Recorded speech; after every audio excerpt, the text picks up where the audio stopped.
Good afternoon, everyone, and welcome to Content Chat. I'm your host, Erika Heald, and today we're going to be talking a little bit about something that you might not associate with content strategy, but in today's environment, with trust continuing to be a huge issue that we're all trying to build upon in order to be relevant to our audiences and maintain those relationships. I had a really great conversation, and we're going to actually share it with you live today. So this is going to be all about experiential marketing, how to have those kinds of in-person event tactics that are part of your content strategy. So I know it's a little bit different for folks today, but I hope that you'll bear with me and that you will really get a lot out of my conversation with our guest today, Erika Heald. Yes, that's right. There's one letter separating the two of us from our last name, which was something that gave me a little bit of a giggle. Hi, Erika. Thanks for joining us. Absolutely, Erika. Thank you so much. And truly, I mean, today's episode brought to you by the alphabet over here, but really, really excited for the conversation today. I'm Erika Heald. I'm the CEO at Ratio. Ratio is a go-to-market agency that works at the intersection of brand and demand. And we're partnering primarily with technology companies that are transforming legacy industries, and most notably within the healthcare industry. And so we spend a lot of time inside of complex buying environments where trust and risk and cross-functional alignment really, really matter. And our goal is really to help organizations connect how they show up and how they are perceived in the market, and with buyers that are actually able to move through decision-making processes. So very excited for this conversation and loved our chat a few weeks ago. So looking forward to continuing on this trend today. Fantastic. And, we are both experiencing how, we're kind of in this quandary, because especially when you're talking about these highly regulated industries that deal with people's personal data and things that really impact them in their lives, so be it financial services or healthcare, people are being inundated with so much content because, spoiler alert, AI can create content very, very quickly. A lot of that content isn't very good. But when you're talking to people directly about these things that matter so much, you've got to be able to build that trust. They've got to know that they can count on you to not be generating a bunch of cruddy content that is misleading. So that's why I feel like our conversation is so important. So I'd love to hear from your perspective, how you've seen over the past 2 years, how AI has really changed the speed of content production and, really impacted your clients' ability to earn that trust from the people that they interact with. Yeah, I mean, absolutely, Erika. I mean, you hit the nail on the head there. I mean, AI has made content so easy to produce, but certainly harder to, at least for our clients, harder to rely on as a deciding signal. I think, as you mentioned, we're in a moment where buyers understand that much of what they're consuming could be generated instantly. And as a result, content is really no longer evaluated primarily on quality or clarity, but really on the credibility of it. And so, that underlying question has shifted from, is this good, to, is this real? Yeah. And I know, we're seeing that shift culturally as well. There's certainly a growing skepticism towards digital signals in general, which is why face-to-face interaction is really regaining relevance in this moment. Not really as novelty, but really as a credibility mechanism. And so while content remains essential, it's increasingly requiring these real world anchors. And really absent that, it risks being interpreted as performative rather than informative. So, credibility is migrating from narrative to experience. And that's why we're seeing sustained preference for in-person engagement. I know in our space, within the health tech B2B buyer ecosystem, approximately 76% of B2B buyers are indicating they favor live interaction when evaluating solutions. And so it's just reinforcing that, this isn't nostalgia, it's really risk management. And with buying cycles extending, in spaces that we serve, both of us, Erika, 8 to 12 months and involving multiple stakeholders, these in-person engagements provide faster signal on fit and execution and really, increase that internal alignment significantly. And this reminds me of a conversation I had at MarketingProfs this past fall.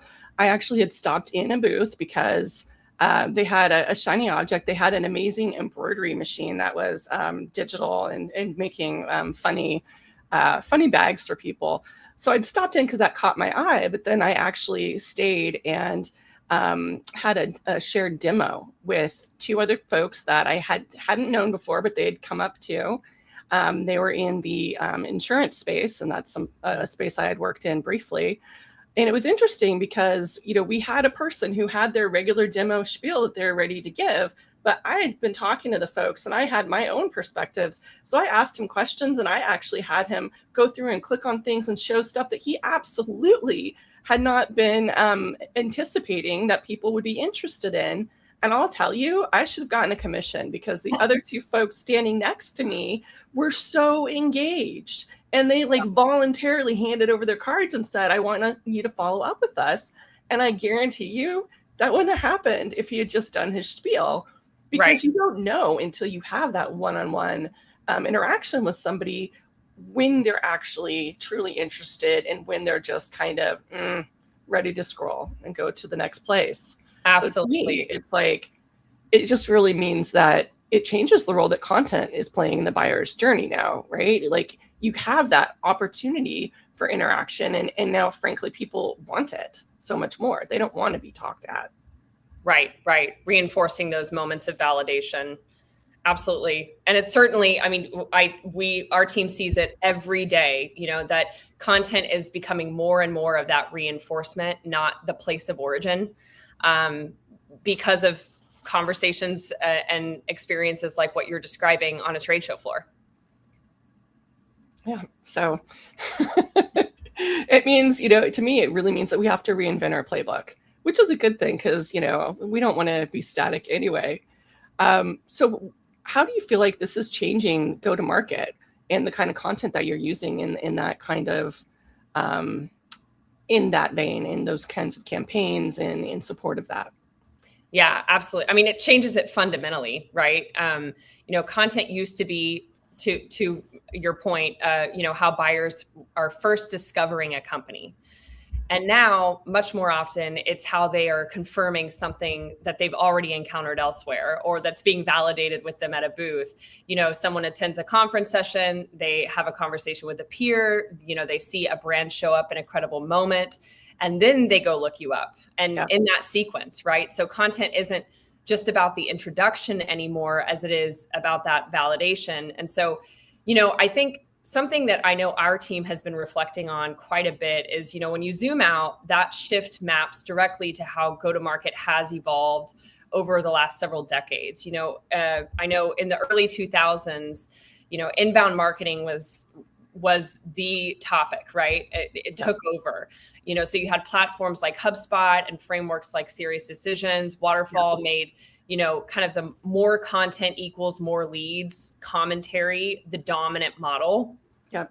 And then, content became really that discovery at scale, and it worked, but often with, especially in spaces with the buying cycles that we're talking about in our ecosystems, the conversion rates are well under 1%, so the volume did most of the heavy lifting in those scenarios. And so then, you transition a few years down the line and then came in, more of the account-based strategies on like ABM, shifting the focus from more of the volume to precision conversations. And so you had sales and marketing teams aligned more tightly through flipped funnels and bow tie models, and content kind of became more targeted, more contextual, and closer to that sales motion where it had been quite removed before. And so I think, what we've seen with teams is now we're in this multi-motion era where companies aren't just inbound anymore. They're operating across inbound, outbound, product-led initiatives, event-led, partner-led, community-led motions. And those are all happening simultaneously with fairly lean teams. Yep. So when this demand is not happening from one place and it's happening everywhere, how do you manage that? And that's why I think content can't behave like a front door anymore. It really has to behave like the proof. And in that process, it's helping to really make sense of something that they've already experienced. So putting language around the intuition and really raising the bar of content so that content has to sound like reality, not aspiration in so many ways. And if that sales conversation or product demo or conference interaction doesn't really match what the content promises, the trust gap is immediate with very little grace period. And so, I think what you and I both know just in building content in a variety of different channels is that gap has always mattered. But with AI, now being able to generate polished, confident messaging at scale, what we can't automate is that lived experience. So it just goes back to the example you described where, you could have a really polished talk track associated with how you're thinking about delivering a demo, but until it's meaningful and the trust is able to be, connected, it's really impossible. So content can't live in that vacuum anymore.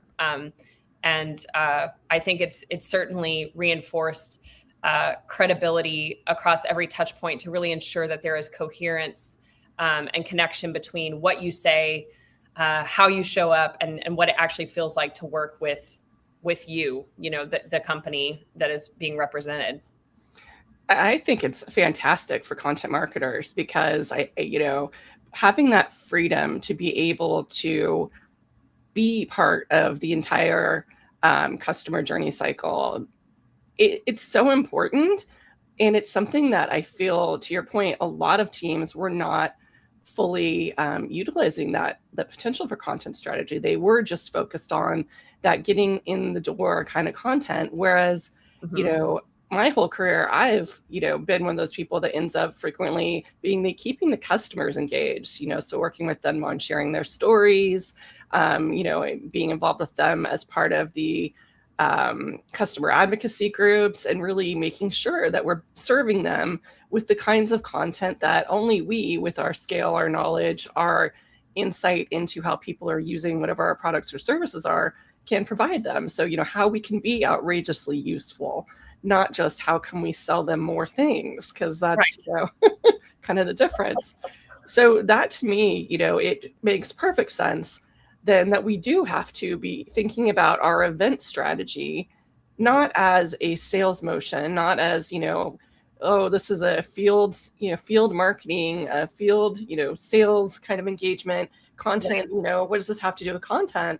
I think it has everything to do with content. So I'd love your thoughts, because I know this is something you feel pretty passionate about. Let's talk about it, how these events and these live moments really are a critical part of your content strategy. Absolutely. And I think, we've already kind of touched on why these live moments matter. So I won't, reiterate that into oblivion, which we totally could. And I would love that conversation. It's certainly, I think what's more interesting in that question at this point is what that reality forces organizations to confront operationally. I think once you accept that decisions are being shaped across events, conversations, product interactions, these peer moments that we're describing, the question stops being, should we invest in experiences, and becomes more of, do our systems actually allow us to see and act on this engagement? I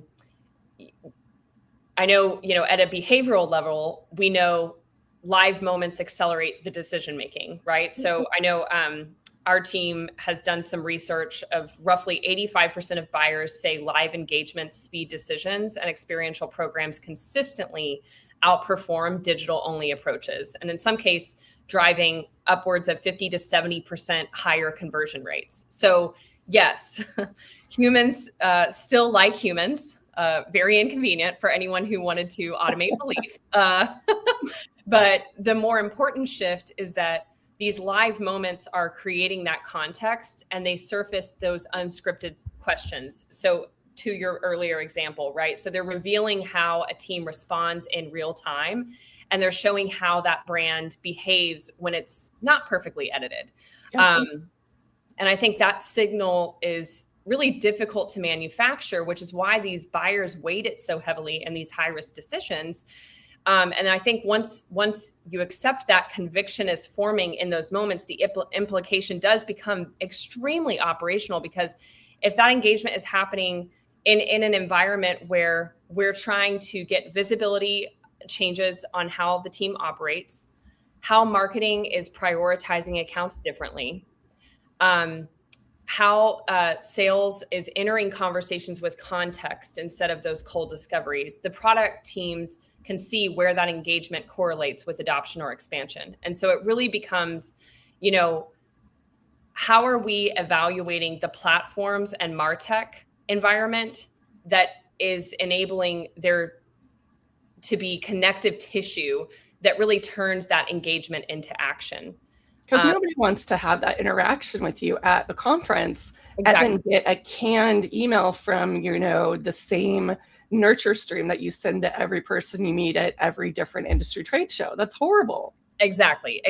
Or like even evaluating like how the recap clips or follow-ups, those social posts, how these things are generated pre and post, and even helping to accelerate future event engagement with other event strategies that are coming down the pipe. And so, I think really where we've seen a lot of tension is, as teams are scaling and they become kind of more in that mid-market enterprise category, oftentimes they've started with potentially disjointed and siloed systems that ultimately don't really provide the consistency of the narrative of how people are actually engaging with the brand across all of those touch points. So just, really the important element is just to, kind of experiences are the proof. Content can become the translator, and then that MarTech stack really becoming that connective tissue, because otherwise you don't have a full story or even a reporting structure that really helps you to make long-term investment decisions and how you're thinking about allocating budget towards those various go-to-market motions.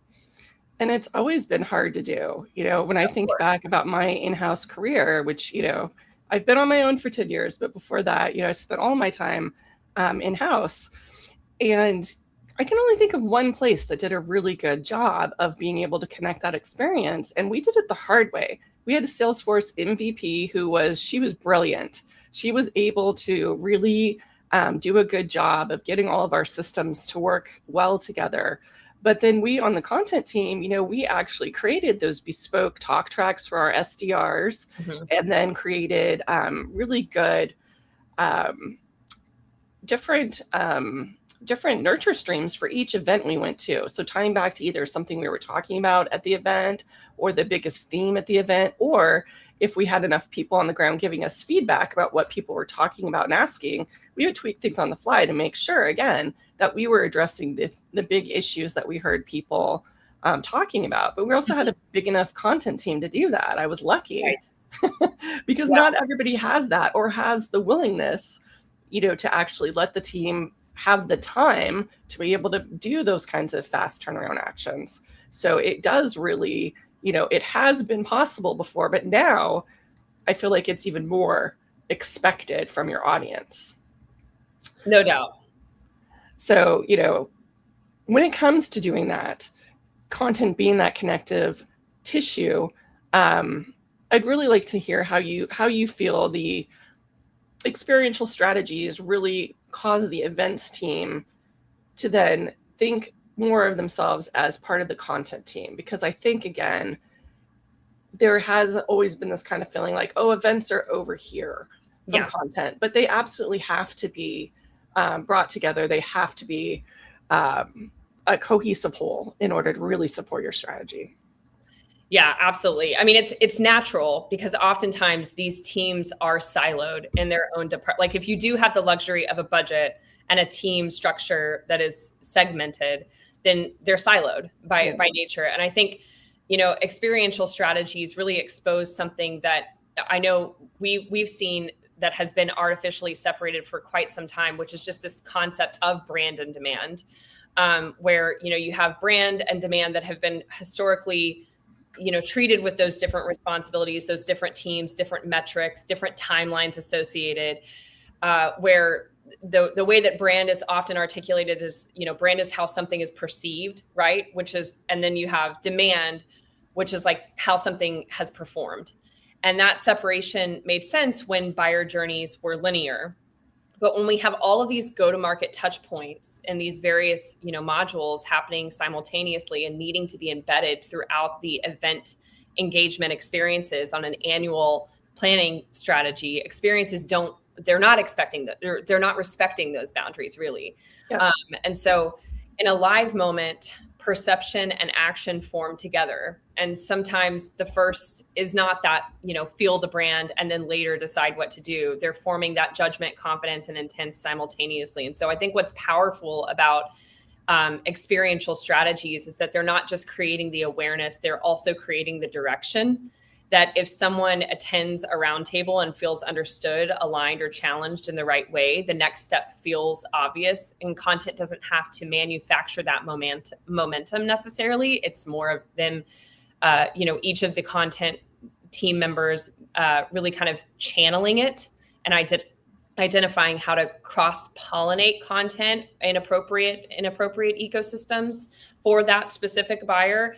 So that's also why, a lot of the partner and event influence deals tend to close faster and win at higher rates, is because those tactics ultimately are better. And the proximity is really reducing the friction that often people find when just engaging with digital ecosystems. So connecting the two is very difficult. And I will say, just with, different conferences I've attended via inbound for HubSpot or even Salesforce, some of the different plugin platforms, there are a lot of digital tech plugins or companies that are associated with a traditional CRM system that can help to accelerate that connective tissue being just more visible from a reporting perspective. And I know we do that a lot for clients and kind of building out that infrastructure.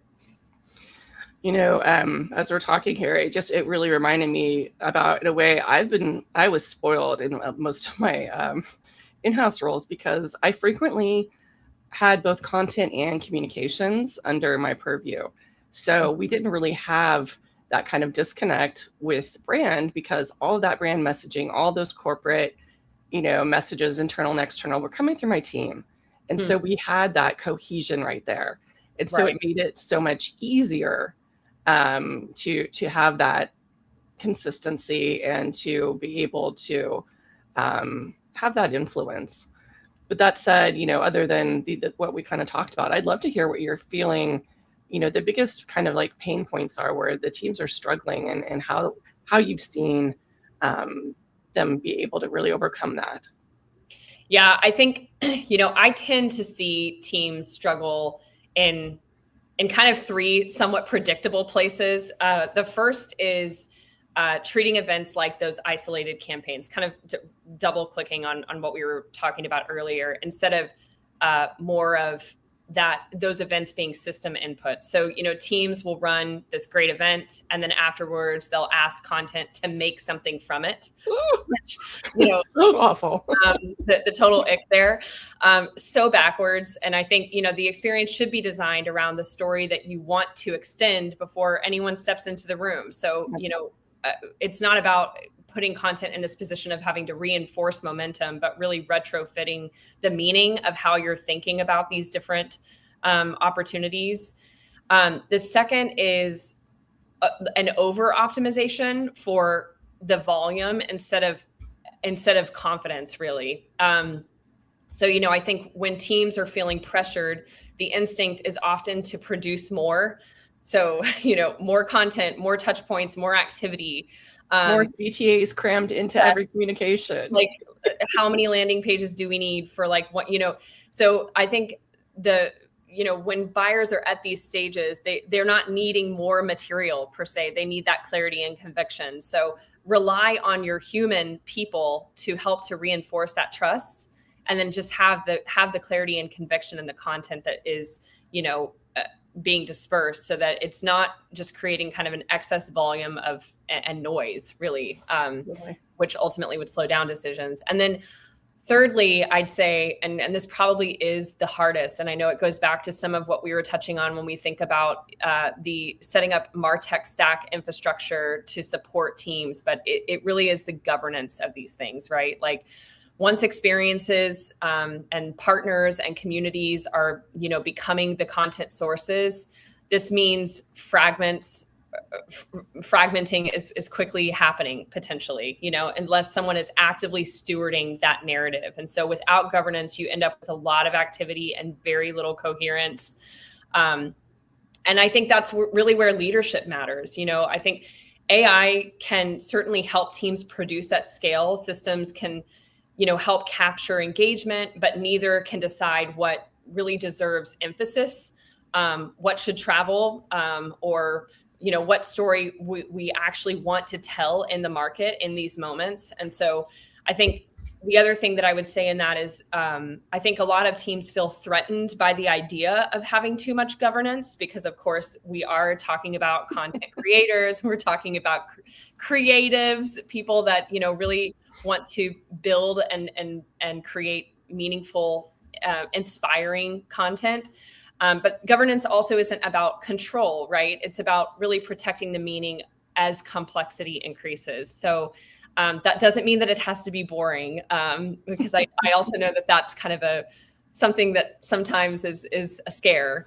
But I think, the teams that struggle most with that shift usually are the ones still treating these different content events systems as separate problems instead of really one connected operating model. And that is a transition.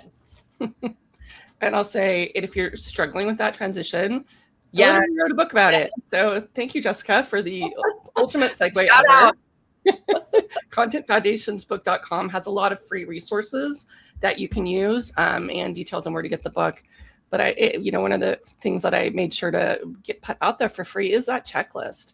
So that way people can even just have that starting place, because governance is actually really freeing as a content creator, because when you know what's expected of you, when you're given the examples of here's what good looks like for us, here's the template, so you don't have to scramble last minute to give us something that we needed, like meta descriptions or alt information for your images, or how many times have you sat down to write an email and you forget subject line options? Like, all of those things, like, I don't want to have to think about all of the nuts and bolts about what's required in any of my content templates.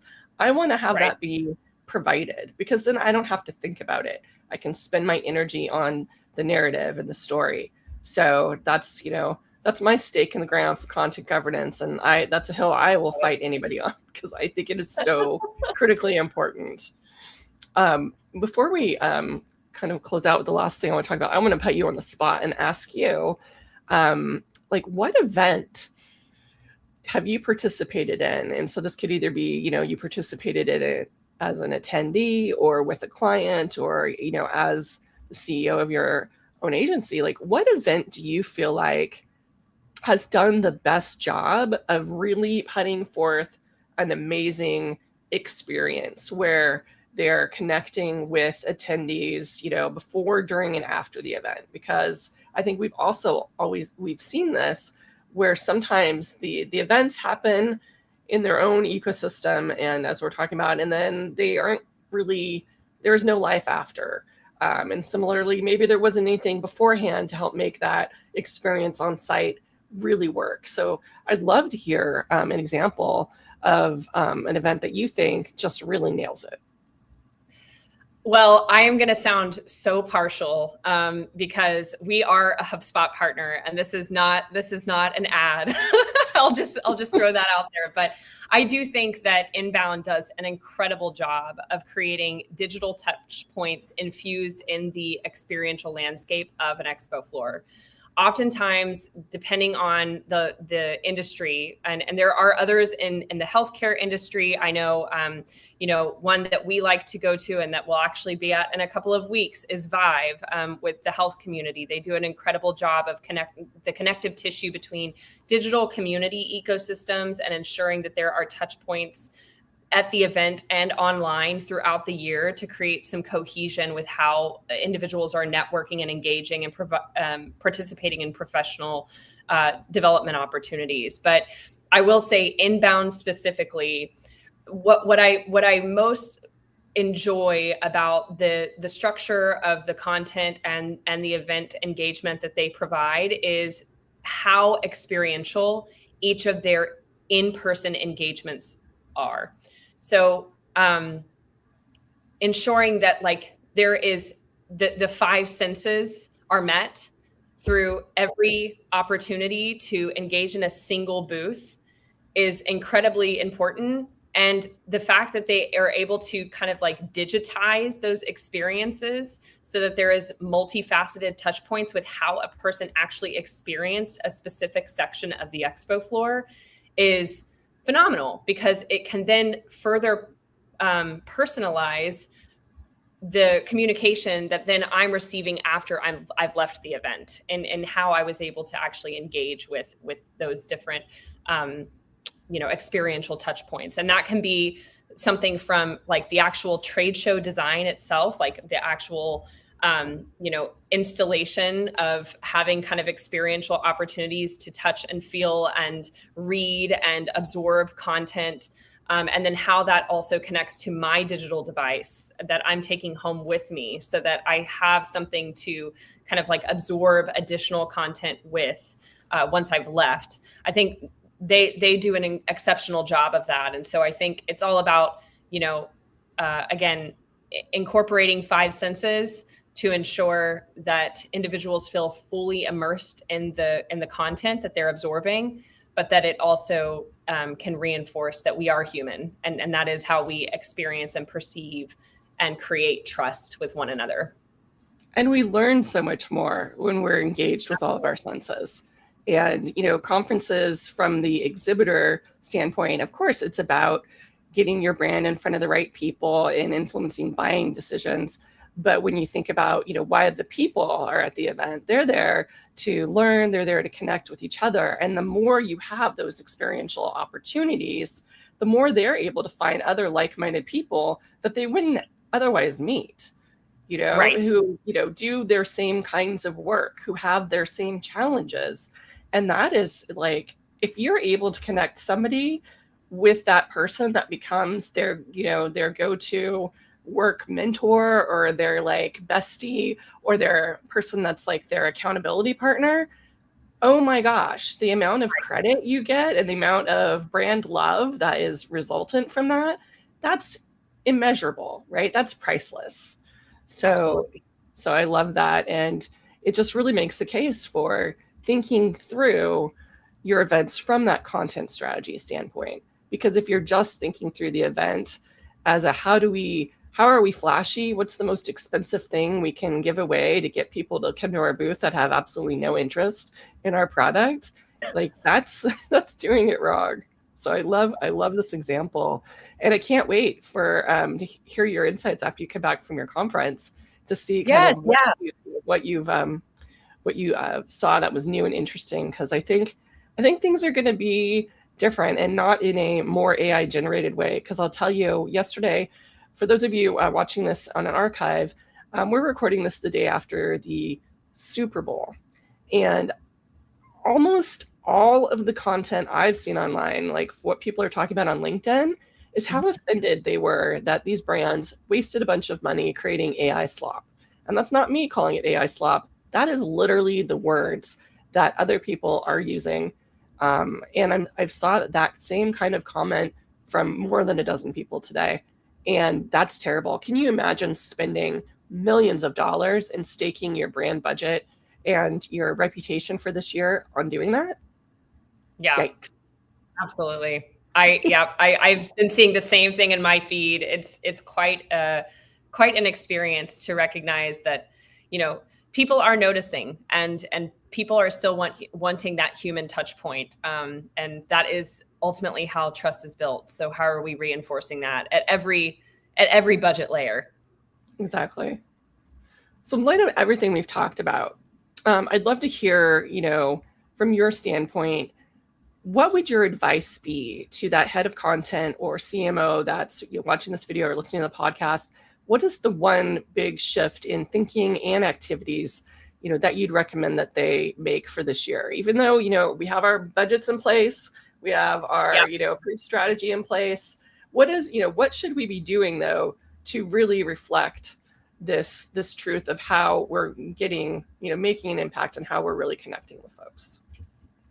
Yeah, I think if I had to reduce it to one meaningful shift that would not kind of rip everything up that people probably already have in place and are kicking off with, is to really stop and assess how you're organizing your content. Is it around channels, or is it around moments of conviction? And I say moments of conviction, but really it goes back to, go-to-market modeling when we're thinking about how things are grouped and received. Is it inbound? Is it outbound? That is a multifaceted approach of channeling, and asking where confidence is actually forming for the buyers. I think, a lot of times I think we have these assumptions, or maybe, predictions that it would be in a certain subset of ecosystems, but is it in events, conversations? Is it in product interactions? Is it in partner moments, investor moments? And then design the content to really extend to those moments, not replace them. And I think that also changes, really how you measure success. Instead of optimizing only for lead volume, pay attention to the signals of confidence. Let's rethink how you're assessing engagement depth, or stakeholder expansion, or deal velocity. Not that these things are not typically thought of in channel distribution, but I think, event and partner influence deals move faster and closer at higher rates for a reason, right? And it's that, content is reinforcing something that is real. And so how are you assessing what that means? I think,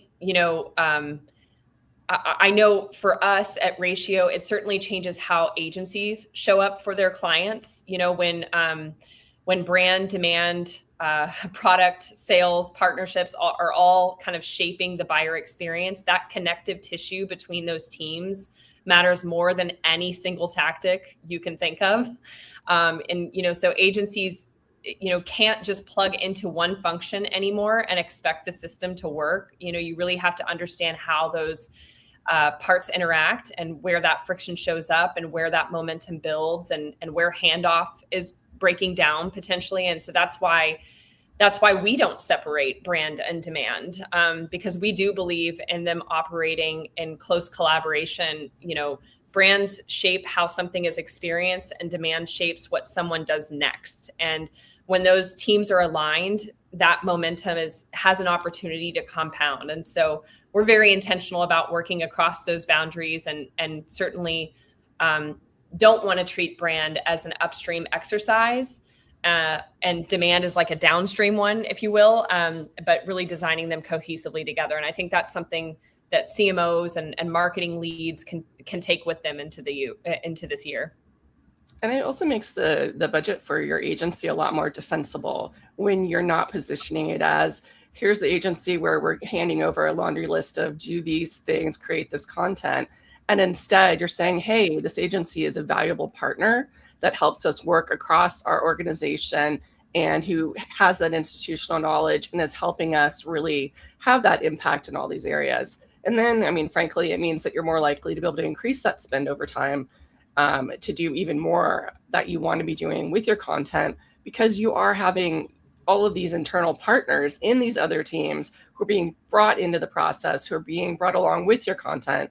So then your content's going to perform better, because it's going to be also, cross-pollinated from all of that. So to me, it's really such the smart move to make. And what I think is going to make the biggest impact for folks for the coming year as well.